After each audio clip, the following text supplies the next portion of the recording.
الحمد لله نحمده ونستعينه ونستغفره ونؤمن به ونتوكل عليه ونعوذ بالله من شرور أنفسنا ومن سيئات أعمالنا من يهده الله فلا مضل له ومن يضلله فلا هادي له ونشهد أن لا إله إلا الله وحده لا شريك له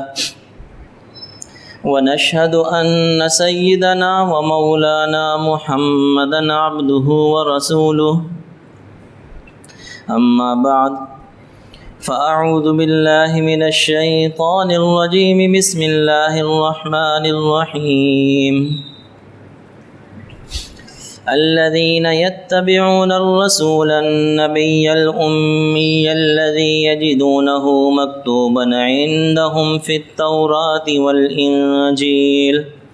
يأمرهم بالمعروف وينهاهم عن المنكر ويحل لهم الطيبات ويحرم عليهم الخبائث ويذو عنهم إصرهم والأغلال التي كانت عليهم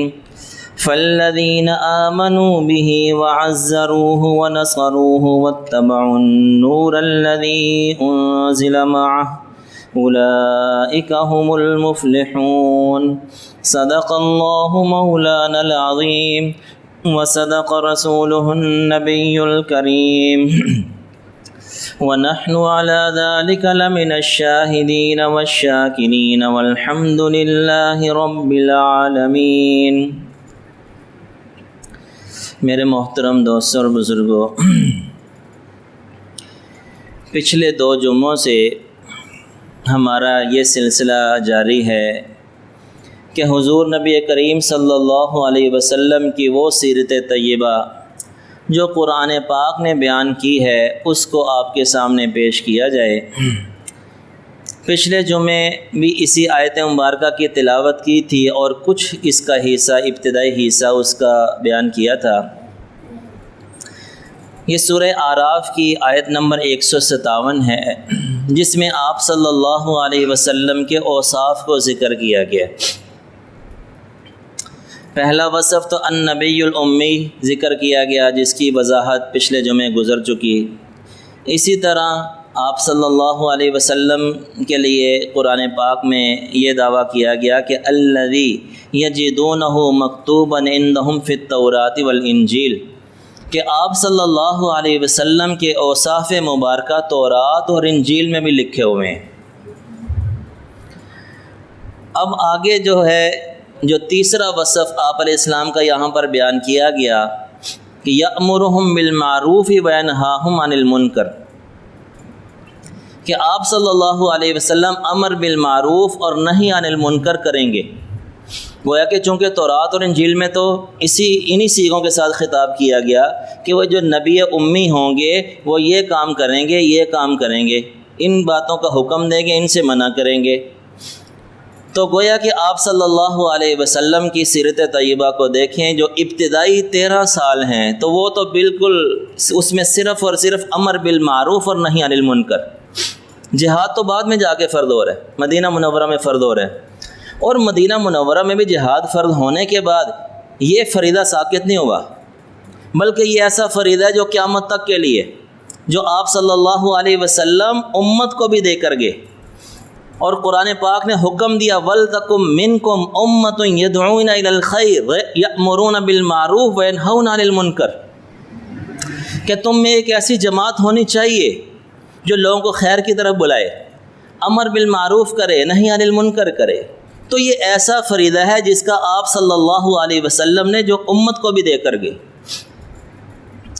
اب امت کے اندر ہماری جو حیثیت ہے، ایک ہماری انفرادی حیثیت ہے، ایک اجتماعی حیثیت ہے۔ انفرادی حیثیت کے اندر آپ صلی اللہ علیہ وسلم نے ہر بندے کے متعلق فرمایا کہ ہر بندے پر نگہبانی فرض ہے، فرض عین قرار دیا کہ امر بالمعروف کرے، نہی عن المنکر کرے۔ انفرادی حیثیت جس کو آپ صلی اللہ علیہ وسلم نے یوں بیان فرمایا کہ الا کلکم رائن وکلکم مسئول عن رعیتہ، کہ تم میں سے ہر بندہ نگہبان ہے اور ہر بندے سے پوچھ گچھ ہوگی، سوال ہوگا رعیہ ماتحتوں کے بارے میں۔ اب اس کا ایک مفہوم تو یہ ہے کہ جب بندے کے ماتحت کوئی نہ کوئی آ جائے، کم سے کم ایک بندہ اس کے ماتحت آ جائے، جیسے اس کی ازدواجی حیثیت شروع ہوئی اور اس کے ماتحت بیوی آ گئی تو بیوی پر امر بالمعروف اور نہی عن المنکر کرے گا، وہ اولاد ہو گئی، اولاد بالغ ہو گئی تو یہ فریضہ اس کا، اور یعنی رعایا بڑھ گئی۔ لیکن اس کا مفہوم یہ نہیں ہے کہ جب دوسرے لوگ اس کے ماتحت آئیں گے تو پھر اس کا جو ہے نگہبانی شروع ہوگی، بلکہ اس سے پہلے جب بندہ خود بالغ ہو گیا تو جتنے اعضاء اس کے پاس ہیں سب اس کے ماتحت ہیں، سب رعایا ہیں۔ کہ اب اس کی حکمرانی ہے، بندے نے اپنے اختیار سے آنکھ کو اٹھانا ہے، ہاتھ کو اٹھانا ہے، کانوں کو استعمال کرنا ہے، زبان کو استعمال کرنا ہے، پاؤں کو استعمال کرنا ہے، یہ سب اس کی رعایا ہیں۔ ان سب کے بارے میں پوچھو ہوگی، الا کلکم رائن، یعنی کہ کل کا مطلب ہوتا ہے سارے کے سارے لوگ، تمام کے تمام لوگ راعی ہیں، نگہبان ہیں۔ وَكُلُّكُمْ مَسْئُولٌ عَنْ رَعِيَّتِهِ، اور تمام سے سوال ہوگا اس کی رعایا کے بارے میں۔ تو جب بالغ ہو جاتا ہے تو گویا کہ اس کا جو نفس ہے، اس کی رعایا ہے، اس پر نگہبانی فرض ہے اس پر، اور اس کے بعد جب کچھ افراد اس کے ماتحت آ جائیں اس کی رعایا اور بڑھ گئی، تو لہذا سب کے بارے میں اس سے پوچھ گچھ ہوگی۔ اب یہ تو ہے انفرادی حیثیت سے فرض عین، ایک ہے اجتماعی حیثیت سے۔ اجتماعی حیثیت کیا ہے؟ کہ جیسے میں درس قرآن دے رہا ہوں مثلاً، یا کوئی قرآن کی بات کر رہا ہوں یا حدیث کی بات کر رہا ہوں، اسی طرح آپ حضرات آپس میں کوئی خیر کی بات کرتے ہیں، گھر والوں کو، دیگر مسلمانوں کو کوئی بلائی کی بات کہتے ہیں، یہ ایک اجتماعی حیثیت ہے۔ اجتماعی حیثیت کے لیے آپ علیہ السلام نے اللہ تعالیٰ نے قرآن پاک میں یہ فرمایا کہ وَلْتَكُمْ مِنْكُمْ أُمَّةٌ يَدْعُونَ إِلَى الْخَيْرِ، کہ ایک جماعت ہو جو یہ فریضہ ادا کرے۔ گویا کہ اگر کچھ لوگ یہ فریضہ ادا کریں گے تو دوسروں کی طرف سے ساکت ہوگا، کہ وہ کام کیا کریں گے؟ امر بالمعروف اور نہی عن المنکر۔ ہماری جتنی بھی جماعتیں ہیں، جتنی بھی تحریکیں ہیں، جن کی بنیاد یہی ہے، وہ سب اس کام میں پیش ہیں۔ البتہ سب سے زیادہ جو مقبولیت اللہ پاک نے عطا فرمائی وہ تبلیغی جماعت کو عطا فرما دی۔ صرف باقیوں کا انکار کرنا مقصود نہیں ہے، ہر جماعت کے اندر، ہر مسلک کے اندر یہ جماعتیں ہیں۔ وہ ایک علیحدہ بات ہے کہ بعض اوقات اللہ تعالیٰ کسی کو مقبولیت عطا فرما دیتے ہیں، جیسے دارالعلوم دیوبند ایک قصبہ تھا، وہاں ایک چھوٹا سا مدرسہ بنایا مولانا قاسم نانوتوی رحمۃ اللہ علیہ نے، وہ ایسا مقبول ہوا کہ پوری دنیا کے اندر اس کے فضلاء موجود ہیں، جو وہاں سے پڑھنے والے ہیں، اس کا فیض حاصل کرنے والے ہیں، پوری دنیا میں موجود ہے۔ ہمارا بھی اساتذہ کے جو اساتذہ تھے وہ وہیں سے پڑھ کے آئے، تو یہ مقبول عند اللہ ہوتا ہے۔ تو گویا کہ دیگر جماعتوں میں سے ایک یہ ایسی جماعت اللہ پاک نے اس کی قبولیت زیادہ ہوئی اور اس کا نفع امت کو زیادہ پہنچا۔ تو یہ ایک ایسا فریضہ ہے کہ جو قیامت تک کے لیے ساقط نہیں ہو سکتا۔ اب یہاں پر ایک اشکال بھی سمجھ لیں کہ بعض لوگ یہ کہتے ہیں کہ جناب جو ہم کام کرتے نہیں ہیں تو وہ دوسروں کو کیسے کہیں؟ خود جو ہے نا ہم نیک کام جو ہے نا ہم نہیں کرتے تو اب اولاد کو کیا کہیں، دوسرے مسلمانوں کو ہم نے کیا کہنے، خود جو گناہ ہم سے چھوڑتے نہیں ہیں تو دوسروں کو کیا کہیں گناہ چھوڑ دو۔ اور بعض تو اتنی جرت کرتے ہیں کہ وہ ایک آیت مبارکہ ہی پیش کر دیتے ہیں، یا ایھا الذین آمنوا لم تقولون ما لا تفعلون، کہ تم کیوں کہتے ہو ایسی بات جو تم کرتے نہیں ہو۔ یہ اس کو اس ذیل میں پیش کرنا اور اس کا یہ مفہوم پیش کرنا کہ ایسی بات کی دعوت نہیں دینی چاہیے جو بندہ خود نہ کرتا ہو، تمام مفسرین کے نزدیک غلط ہے۔ کہ کسی ایک مفسر نے بھی یہ نہیں کہا کہ جناب جو بندہ نہ کرتا اس کی دعوت نہیں دینی چاہیے، اگر گناہ خود نہیں چھوٹ رہے تو دوسروں کو بھی اس کی دعوت نہ دے، کسی ایک مفسر نے نہیں کہا۔ بلکہ اسی آیت، یہ سورہ صف کی پہلی آیت ہے، اگلی آیت کے اندر اس کی تفسیر موجود ہے، کبر مقتا عند اللہ ان تقولوا ما لا تفعلون، اللہ کے ہم بڑا ناپسندیدہ ہے ان تقولوا، ایسی بات کہو، ایسا دعویٰ کرو، ما لا تفعلون، جو تم کرتے نہیں ہو۔ تو بندہ جو غلط دعوے کرتا ہے نا، یہ اس کے متعلق مذمت، کہ ہم جناب ہم تو اتنا صدقہ خیرات کرتے ہیں، ہم تو فلاں موقع پہ اتنا خرچ کرتے ہیں، اور جناب رات ہماری ایسی مسلح پہ گزرتی ہے اتنے، یعنی کرنا نہیں ہے۔ ایک ہے اگر کوئی بندہ کرتا بھی ہے تو اس کو بیان کرنا ریا ہے، یہ بھی گناہ کی بات ہے، اور ایک ہے کہ ایک بندہ کرتا ہی نہیں ہے اور اس کو وہ بیان کر رہا ہے، تو اس کی مذمت یہ اس آیت مبارکہ کے اندر ہے کہ ایسا دعویٰ کیوں کرتے ہو کہ جو تم کرتے ہی نہیں ہو، اور تم دعوے کر رہے ہو کہ ہم ایسا کرتے ہیں، اس کی مذمت ہے۔ قرآن پاک کا مطالعہ کر لے، تمام احادیث، جتنا ذخیرہ احادیث ہے، کسی ایک جگہ آپ کو یہ نہیں ملے گا کہ جناب اگر بندے سے خود عمل نہ ہو رہا ہو تو دوسروں کو نہ کہے، بلکہ اس کے برعکس علماء فرماتے ہیں کہ دوسروں کو دعوت دو، اس کی برکت سے کیا ہوگا، خود بھی عمل کی توفیق مل جائے گی۔ اور اس کا اب طریقہ کیا ہے، یہ طریقہ بھی بیان فرمایا کہ امر بالمعروف کرنا کیسے ہے۔ ایک دوسری حدیث کے اندر آپ علیہ السلام نے فرمایا، من رأى منکم منکرا فلیغیرہ بیدہ، کہ اگر تم میں سے کوئی منکر کو دیکھے، برائی کو دیکھے، تو فلیغیرہ بیدہ، تو اس کو کیا کرے، ہاتھ سے روک دے۔ اب ہاتھ سے روکے گا کیا، کہ سب سے اول تو یہی کہ جو اپنے ماتحت ہیں، اپنی آل اولاد ہے، تو وہ انہی کو کہے گا، ہاتھ سے روک سکتا تو روک لے۔ ذرا اس میں بھی حکمت سے کام لینا ہوتا ہے، جیسے آج کل کے حالات ہیں نا، یہ نہیں کہ اگر بظاہر ایک چیز ظاہر میں پڑھ لی جائے تو اس کو بیائی نہیں ویسے ہی عمل کرنا شروع کر دے، کیونکہ ساتھ دیگر نصوص بھی ہوتی ہیں، ساتھ حکمت بھی ہوتی ہے۔ جیسے اب آج کل کے حالات ہیں، اب ہاتھ سے روکیں گے ایک فتنہ برپا ہو جائے گا، جوان اولاد ہے، گریبان پکڑ لے گی، تو گویا کہ اس پر عمل کرنا بظاہر آج کل کے حالات میں ہم یہ کہیں کہ ہم ہاتھ سے روک لیں گے، یہ بہت مشکل ہے۔ تو اگلا حکم کیا ہے، فَإِن لَّمْ يَسْتَطِعْ فَبِلِسَانِهِ، کہ اگر وہ استطاعت نہیں رکھتا تو فَبِلِسَانِهِ، تو زبان سے روکے۔ تو گویا کہ جب بندہ زبان سے روک دے گا نا، کہ اگر اولاد نماز نہیں پڑھ رہی تو وہ نماز کا حکم دے بھی نماز پڑھو، گھر کے اندر کوئی ٹی وی لگا ہوا ہے، کوئی ایسا منکر کام ہو رہا ہے جو ہاتھ سے نہیں روک سکتا، تو کم سے کم زبان سے کہہ دے۔ جب زبان سے کہہ دے گا تو خود بری ذمہ ہو جائے گا وہ، اور اگر زبان سے بھی نہیں کہہ سکتا تو فبقلبہ، تو دل سے برا سمجھے، وذالک اضعف الایمان، آپ نے فرمایا کہ یہ سب سے کم تر درجہ ہے، ایمان کا سب سے کمزور درجہ ہے کہ دل سے برا سمجھے۔ تو گویا کہ امر بالمعروف اور نہی عن المنکر کی ایک انفرادی حیثیت ہے اور ایک اجتماعی حیثیت ہے، لیکن یہ فریضہ قیامت تک چلتا رہے گا۔ تو گویا کہ آپ صلی اللہ علیہ وسلم کا جو سابقہ کتابوں کے اندر ایک وصف بیان کیا گیا، وہ کیا کیا گیا کہ وہ نبی جو ہوں گے وہ امر بالمعروف کریں گے اور نہی عن المنکر کریں گے، اور آگے وصف بیان فرمایا اور وہ کیا کریں گے، وَيَضَعُ عَنْهُمْ إِصْرَهُمْ وَالْأَغْلَالَ الَّتِي كَانَتْ عَلَيْهِمْ وَيُحِلُّ لَهُمُ الطَّيِّبَاتِ وَيُحَرِّمُ عَلَيْهِمُ الْخَبَائِثَ، کہ طیبات کو حلال قرار دیں گے۔ اب بنی اسرائیل نے کچھ ایسی چیزیں اپنے اوپر حرام قرار دے رکھی تھی جو حلال تھی، جیسے اونٹ کا گوشت ہے، اونٹ کا گوشت حلال تھا، انہوں نے حرام اپنے اوپر قرار دے رکھا تھا، اور حلال جانوروں کی چربی ان کے لیے حلال تھی، حرام قرار دے رکھی تھی۔ تو گویا کہ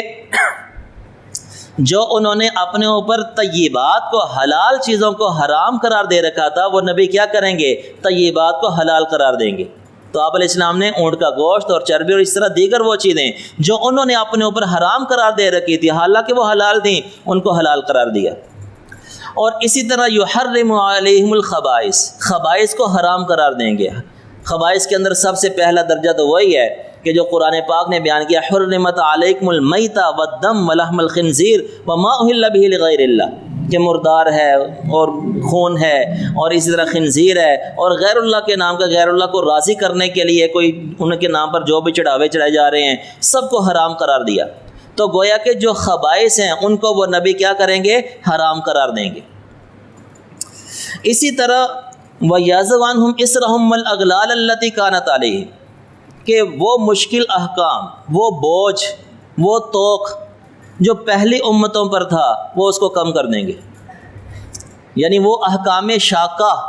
جو پہلی امتوں پر تھے وہ ان کو کم کر دیں گے۔ اب یہ جو آتا ہے نا یہ یہودیوں کے بارے میں، بنی اسرائیل کے بارے میں، کہ یہ آپ علیہ السلام کو ایسے پہچانتے تھے جیسے اپنے بیٹوں کو پہچانتے تھے، یعرفونہ کما یعرفون ابناءہم، یہ آپ علیہ السلام کو برحق ہونا ایسا جانتے تھے جیسے اپنی اولاد کو جانتے تھے کہ ہماری اولاد ہے۔ وہ اسی وجہ سے تھا کہ ایک ایک وصف تو تورات انجیل میں لکھا ہوا تھا، اور جب شریعت نازل ہو رہی ہے اور ویسے ہی ہو رہی ہے کہ جو چیزیں حرام قرار دے رکھی تھیں وہ حلال کر دی آپ نے، انہوں نے دیکھا یار یہ تو ہماری کتاب میں یہ ان کا وصف لکھا ہوا ہے، خبائث کو حرام قرار دیں گے۔ اچھا مشکل احکام کو کیا آسان کر دیں گے؟ مشکل احکام جیسے بنی اسرائیل پر کیا تھا کہ اگر شرک ہو جاتا تو شرک کی معافی کیسے تھی کہ اپنے آپ کو قتل کے لیے پیش کر دو۔ جیسے جب وہ فرعون سے چھوٹے نجات پائی اور اس کے بعد موسیٰ علیہ السلام کوہ طور پر گئے ہوئے تھے تورات لینے کے لیے، تو پیچھے سے جو امت تھی وہ شرک میں مبتلا ہو گئی۔ اب شرک میں مبتلا ہو گئی تو سزا کیا نازل ہوئی کہ اپنے آپ کو قتل کے لیے پیش کر دیں، تو 70,000 بنی اسرائیل ایک ہی دن میں قتل کیے گئے۔ تو پھر ان کی توبہ ہوئی، یعنی توبہ کا طریقہ یہ تھا کہ اگر کسی سے شرک سرزد ہو گیا تو وہ اپنے آپ کو قتل کے لیے پیش کر دے، قتل کے لیے پیش کر دیا، قتل کر دیا گیا، اس کی توبہ قبول ہے۔ ہماری امت میں کتنی آسانی ہے، الیاذ باللہ کسی سے شرک سرزد ہو جائے، کفر سرزد ہو جائے، نعوذ باللہ کوئی مرتد ہو جائے، بس توبہ کر لے، یا اللہ میری توبہ، کلمہ پڑھ لے، دوبارہ مسلمان۔ کتنا آسان حکم ہو گیا۔ اسی طرح نجاست کپڑے کو لگ جاتی تو ان کو حکم یہ تھا کہ کپڑے کو کاٹ دو، دھونے سے پاک نہیں ہو، کاٹنا ضروری تھا، اور ہمارے لیے کتنی آسانی ہے، کپڑے کو دھو دیا جائے کپڑا پاک ہو جاتا ہے۔ اسی طرح اگر پہلے کسی سے قتل سرزد ہو جاتا تو قتل کا حکم قصاص تھا، صرف ایک آپشن قصاص، اور ہمارے لیے کیا ہے کہ جناب اگر جو ہے نا قتل سرزد ہو گیا تو مقتول کے ورثہ اگر معاف کر دے تو بس قتل معاف ہو گیا، دیت دے دے، یعنی کہ کئی آپشنیں موجود ہیں۔ اسی طرح بنی اسرائیل پر کیا تھا کہ ہفتے کے دن کاروبار کرنا حرام تھا، ان کے لیے منع تھا کہ ہفتے کے دن کاروبار نہیں کر سکتے، عبادت کرو، کاروبار حرام ہے، پورا دن حرام تھا، بلکہ پورا دن کیا جیسے غروب آفتاب سے لے کر اگلے دن تک یہ سب جو ہے نا اس دن کاروبار کرنا حرام، اور ہمارے لیے کتنا تھوڑے سے وقت کے لیے حرام قرار دیا گیا کہ جب جمعے کی اذان ہو جائے اس وقت سے لے کر جمعہ کی نماز پڑھنے تک، بس اس وقت میں کاروبار کرنا حرام ہے، یعنی کتنا کم وقت۔ اب اگر اس پر بھی امر نہ ہو تو نعوذ باللہ من ذالک، کتنے افسوس کی بات ہے کہ وہ دیکھیے کہ پورا دن ان کے لیے حرام ہے اور ہمارے لیے تھوڑا سا وقت ہے۔ ایسے وقت میں کاروبار کرنا صریح حرام ہے، قرآن پاک سے ثابت ہے۔ یہ وقت عبادت کے لیے ہے، جمعے کے لیے، جمعے کی تیاری کے لیے، تھوڑا سا تو وقت ہے کہ بندہ اسے تیاری وغیرہ کر کے مسجد میں پہنچ جائے، اپنی عبادت کا نفل پڑھے، قرآن پڑھے، درود شریف پڑھے۔ اس میں ایک حصہ یہ بھی ہے کہ چلو جو واعظ و نصیحت ہو رہی قرآن پاک یا جو بھی حدیث کی واعظ و نصیحت ہو رہی وہ بھی سن لے۔ ویسے تو پورا ہفتہ موقع نہیں ملتا، تو کم سے کم اس وقت میں ویسے بھی کاروبار حرام ہے تو اس وقت سے فائدہ اٹھا لے۔ تو پہلی امتوں پر یہ سارے مشکل احکامات تھے جو آپ صلی اللہ علیہ وسلم نے آسان کر دیے، تو گویا کہ انہوں نے دیکھا کہ یہ نشانی بھی بالکل پوری پائی جا رہی ہے، تو گویا کہ پھر اللہ تعالی نے فرمایا کہ اب یہ نشانیاں ہیں نبی برحق ہونے کی، اور یہ ساری کی ساری کہاں موجود ہیں؟ یہ تورات انجیل کے اندر موجود ہے۔ تو اللہ تعالیٰ فرما رہے ہیں فَالَّذِينَ آمَنُوا بِهِ، پس اب وہ لوگ جو ایمان لائے نبی پاک پر، فَالَّذِينَ آمَنُوا بِهِ وَعَزَّرُوهُ، اور آپ علیہ السلام کی تعظیم کی، توقیر کی، وَنَصَرُوهُ، اور ان کی مدد کی، گویا کہ ان کے دین کی مدد کی، وَاتَّبَعُوا النُّورَ الَّذِي أُنزِلَ مَعَهُ، اور اتباع کی اس نور کی جو آپ کی طرف نازل کیا گیا، یعنی قرآن پاک کی۔ اب دیکھیے کہ شروع میں کیا تھا؟ اتباع سنت کا حکم، الذین یتبعون الرسول، اتباع رسول، اتباع سنت، اور آخر آیت میں کیا ہے؟ اتباع قرآن۔ گویا کہ فلاح کے لیے اللہ نے فرمایا کہ جو اتباع قرآن اور اتباع سنت کرے گا فَأُولَئِكَ هُمُ الْمُفْلِحُونَ، پس وہی کامیاب ہے، اور جو اس ہٹ جائے گا اس کام سے، الیاذ باللہ، لم یؤمنوا بہ، جو حضور پر ایمان نہیں لے کر آ رہا، لم یوقروا، تعظیم نہیں کر رہا، لم ینصروا، ان کے دین کی مدد نہیں کر رہا، قرآن کی اتباع نہیں کر رہا، فَأُولَئِكَ هُمُ الْخَاسِرُونَ، یہ نتیجہ نکلا کہ وہی خسارہ اٹھانے والے ہیں۔ تو اللہ تعالیٰ سے دعا ہے کہ جو قرآن پاک ہم نے آپ علیہ السلام کی سیرت پڑھی، اللہ تعالیٰ اس کو سمجھنے کی، اس پر عمل کرنے کی توفیق عطا فرمائے۔ وآخر دعوانا الحمدللہ رب العالمین۔